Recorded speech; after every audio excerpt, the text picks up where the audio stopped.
Claudio Degano, responsabile unico del procedimento. Come procede la ristrutturazione e la ricostruzione del castello di Colloredo di Montalbano? Ricordiamo innanzitutto che l'opera di ricostruzione del castello di Colloredo è suddivisa in due lotti. Un primo lotto che ha avuto avvio verso la fine del 2012 e che interessa tre edifici principali, che sono l'ala Nievo, la Casa Rossa e l'ala Est,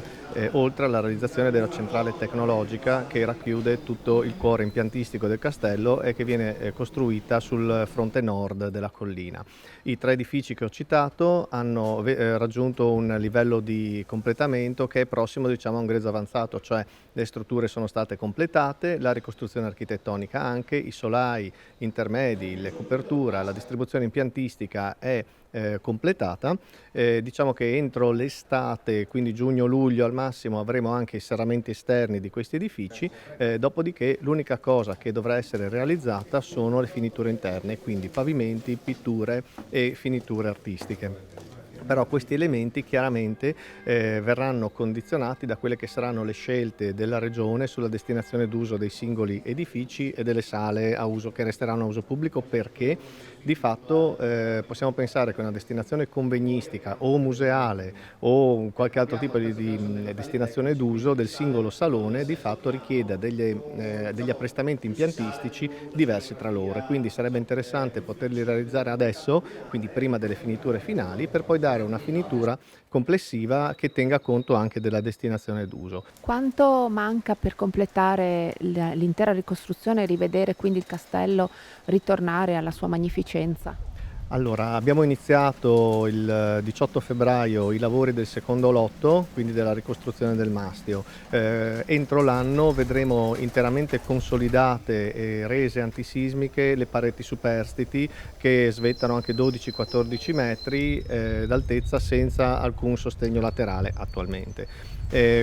Successivamente a questa fase di consolidamento, quindi diciamo dall'inizio del 2020, verrà realizzato il mastio nella sua parte mancante, che però, essendo appunto interamente da ricostruire, rappresenta una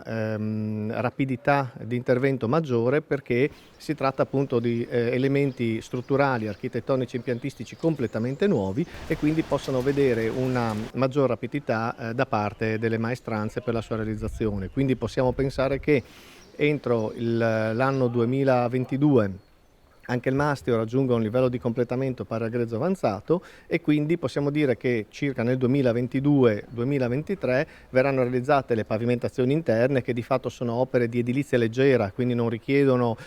particolari complessità esecutive, e quindi possiamo pensare che l'intero castello possa vedere la luce nel 2023 finito e fruibile. Con la soprintendenza abbiamo instaurato un rapporto di estrema collaborazione e fiducia, e proprio grazie a questa apertura sia della soprintendenza nei nostri confronti che da parte nostra nei confronti della soprintendenza, abbiamo sempre condiviso tutte le soluzioni tecniche che impattano per qualche verso sulla storicità del castello, ma d'altronde dobbiamo pensare che non è possibile ad oggi realizzare un castello che non sia antisismico, che non sia a norma con la prevenzione incendi per la sicurezza delle persone presenti, e che non rispetti i requisiti igienico-sanitari, cose che in origine dal 1300 in poi sicuramente non hanno gravato sulla costruzione originale del castello, ma che oggi risulta un elemento imprescindibile per il completamento dei lavori a regola d'arte.